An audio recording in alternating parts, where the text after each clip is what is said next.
All right, let's get right into it. Today, we're unpacking the story behind one of India's most important anti-corruption laws. And let me tell you, it's a story that was a long time in the making, full of persistence, a whole lot of politics, and in the end, the power of public pressure. So you have to ask, right? How on earth did it take over 40 years to pass a law that seems so fundamental to keeping the government in check? It's a huge question, and to answer it, we need to go all the way back to the beginning. So where did this idea even come from? Well, it wasn't exactly invented in India. The concept was actually borrowed from a system that was already working pretty well elsewhere in the world.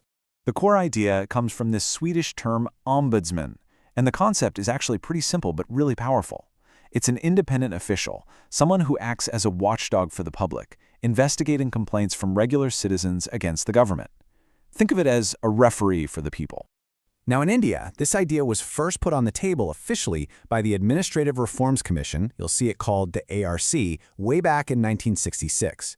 This right here was the seed, a seed that, as we'll see, took a very long time to sprout. The ARC basically said, hey, we need a special body to deal with corruption at the very top. And their initial vision was really clear. They proposed this two-level setup.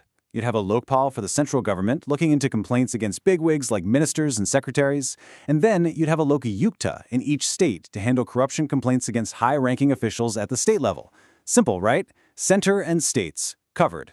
So you've got the idea, you've got the official recommendation, you'd think, okay, let's get this done. Well, not so fast. What happened next was basically a masterclass in how to delay a law for decades.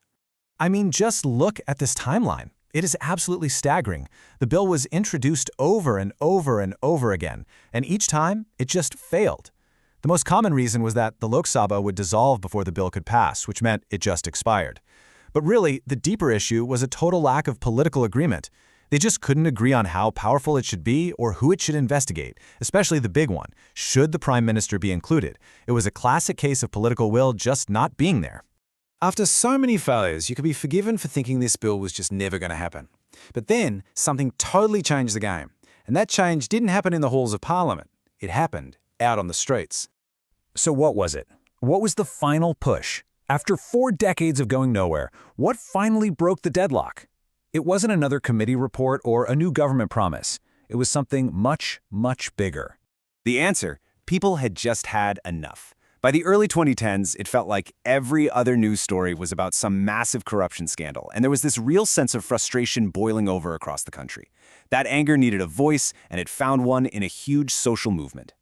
And that was the moment everything changed.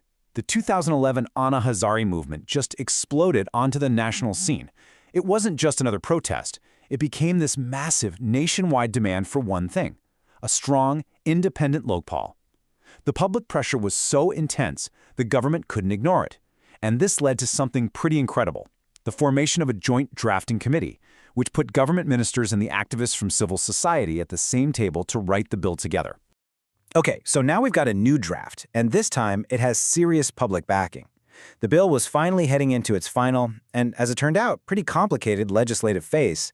This was the home stretch. Now, for all of you preparing for exams, pay close attention, because this sequence is key. The bill from the Joint Committee goes to the Lok Sabha.